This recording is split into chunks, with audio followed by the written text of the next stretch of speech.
sebuah republik yang dibangun di atas hukum dan tradisi. Namun, di tengah kekacauan politik dan ambisi yang membara, muncullah satu nama yang akan meruntuhkan tatanan lama dan melahirkan sebuah kekaisaran. Gaius Julius Caesar, seorang jenderal jenius, politisi ulung, dan orator ulung. Bagi sebagian orang dia adalah pahlawan rakyat, bagi yang lain dia adalah tiran yang haus kekuasaan. Hari ini kita akan menelusuri kisah hidup pria yang melintasi sungai Rubicon, menaklukkan Galia, dan akhirnya dikhianati oleh teman-teman terdekatnya. Gaius Julius Caesar lahir pada tanggal 12 atau 13 Juli tahun 100 SM.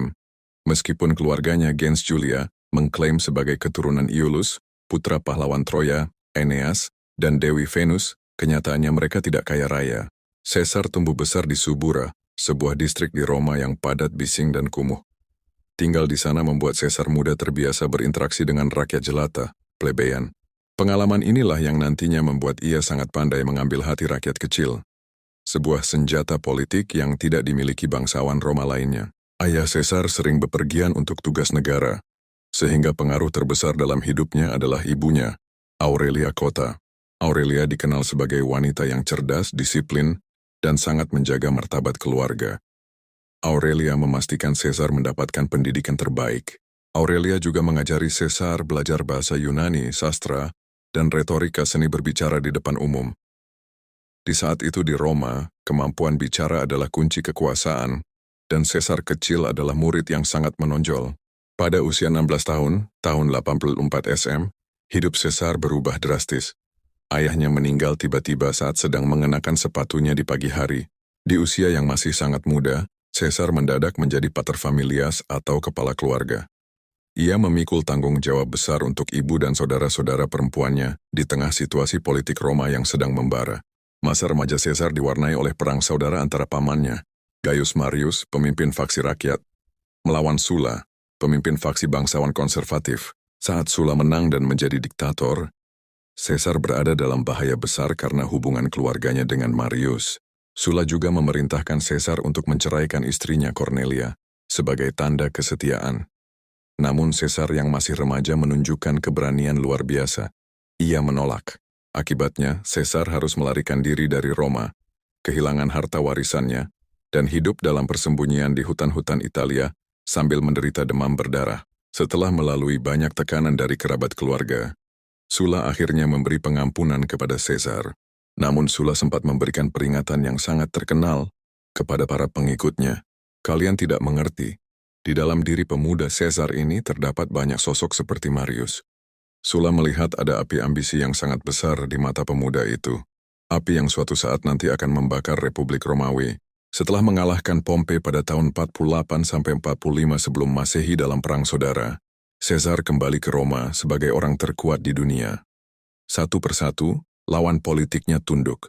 Senat yang ketakutan mulai menghujaninya dengan gelar-gelar yang belum pernah ada sebelumnya.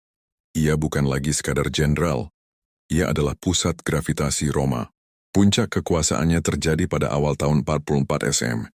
Senat mengangkat Caesar sebagai diktator perpetuo, diktator seumur hidup. Secara tradisional, jabatan diktator di Roma hanya diberikan selama 6 bulan untuk keadaan darurat. Dengan gelar seumur hidup, Caesar secara de facto telah menghancurkan sistem republik. Ia memegang kendali atas tentara, keuangan negara, dan hukum tanpa ada yang bisa membatalkannya. Momen paling dramatis terjadi pada festival Lupercalia di bulan Februari 44 SM. Rekan setianya, Mark Antony, mencoba memahkotai Caesar dengan diadem, mahkota raja, di depan publik. Kerumunan orang diam, tidak bersorak, mereka tidak ingin ada raja. Caesar yang sangat cerdas dalam membaca suasana, menolak mahkota itu dan berkata, Roma tidak punya raja, hanya Jupiter yang menjadi raja orang Romawi. Meski menolak, banyak yang curiga bahwa ini hanyalah pertunjukan untuk mengetes reaksi rakyat. Para senator tetap yakin bahwa Caesar ingin menjadi raja dalam segala hal, kecuali nama. Meski tanpa mahkota, Caesar mulai berperilaku seperti raja. Ia duduk di kursi emas di dalam senat. Wajahnya dicetak di koin. Sebelumnya hanya dewa atau pahlawan mati yang boleh ada di koin. Ia memakai jubah ungu panjang, warna yang identik dengan raja-raja kuno. Ia mengubah nama bulan kelahirannya, Quintilis, menjadi Julius, Juli. Setelah mengalahkan Pompei, Caesar mendapati Roma dalam kondisi babak belur. Perang saudara bertahun-tahun telah menghentikan perdagangan, ladang-ladang pertanian hancur, dan kas negara kosong. Banyak warga Roma terjerat hutang luar biasa akibat inflasi perang. Rakyat menuntut penghapusan hutang secara total, namun para pemberi pinjaman, orang kaya, mengancam akan memberontak jika itu dilakukan. Caesar mengambil jalan tengah. Ia memerintahkan agar bunga hutang dihapuskan dan nilai properti dihitung ulang sesuai harga sebelum perang. Ini adalah langkah berisiko yang membuat kedua belah pihak tidak sepenuhnya puas, namun mencegah kekacauan massal. Roma sangat bergantung pada kiriman gandum dari Mesir dan Afrika Utara. Selama perang saudara, jalur logistik ini terputus. Rakyat Roma kelaparan. Caesar harus melakukan reformasi distribusi gandum. Ia memotong daftar penerima subsidi gandum dari 320.000 orang menjadi 150.000 orang, untuk memastikan bantuan hanya sampai kepada mereka yang benar-benar membutuhkan, sekaligus mencegah kebangkrutan negara. Kesulitan terbesar Caesar bukanlah rakyat, melainkan kaum elit. Para senator merasa kehilangan martabat karena sekarang semua keputusan penting harus melalui persetujuan Caesar. Caesar seringkali mengabaikan prosedur tradisional senat yang bertele-tele agar kebijakan daruratnya bisa cepat terlaksana. Hal ini membuatnya dicap sebagai penghancur tradisi. Masa awal pemerintahannya dipenuhi dengan rumor konspirasi. Meski Caesar mencoba bersikap baik dengan memberikan klementia, pengampunan, kepada mantan musuh-musuhnya, langkah ini justru menjadi bumerang.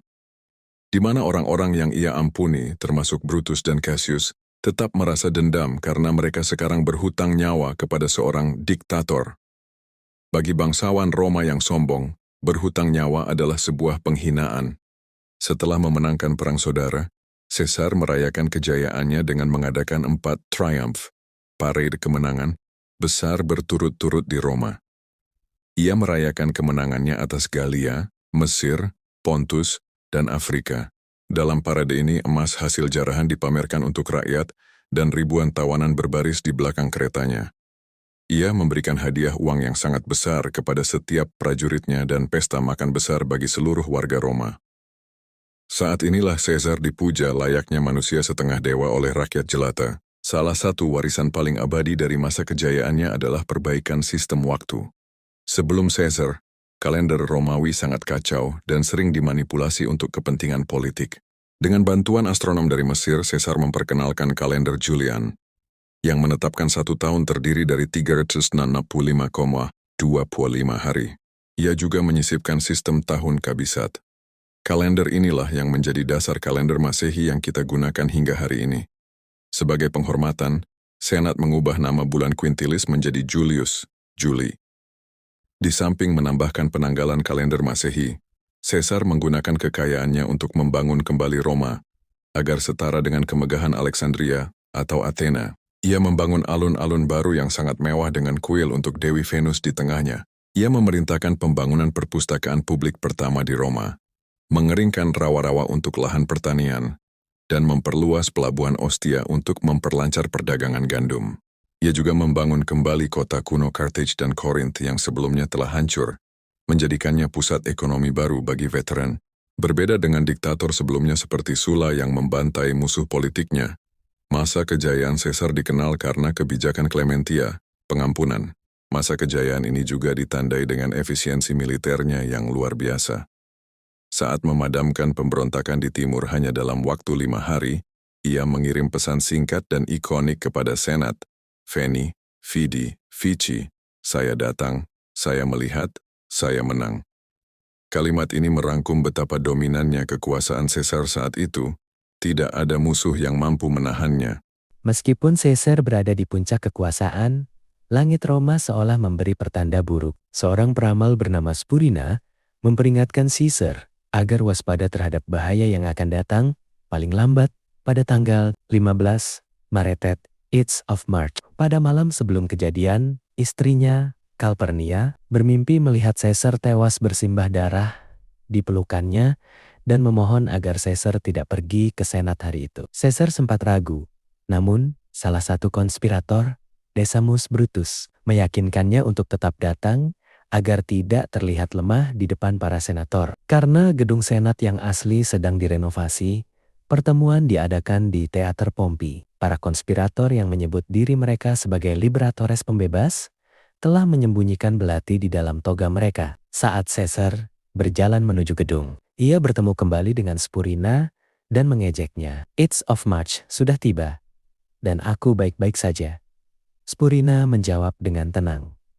"Benar, tapi It's of March belum berlalu." Begitu Caesar duduk di kursi kebesarannya, para konspirator mengerumuninya dengan dalih ingin mengajukan petisi. Seorang senator menarik toga Caesar dari bahunya itu adalah sinyal untuk menyerang. Casca adalah orang pertama yang menghujamkan belati ke leher Caesar. Caesar sempat melawan dengan menusuk lengan Casca menggunakan stylus alat tulis besi. Namun, ia segera dikepung oleh puluhan orang yang menghunuskan belati sampai 23 tusukan. Momen paling memilukan terjadi ketika Caesar melihat Marcus Junius Brutus di antara para pembunuhnya. Brutus adalah orang yang sangat dicintai dan dilindungi oleh Caesar, bahkan dianggap seperti anak sendiri. Melihat pengkhianatan dari orang yang paling ia percayai, Caesar kehilangan semangat untuk melawan. Menurut legenda, ia membisikkan kata-kata terakhirnya.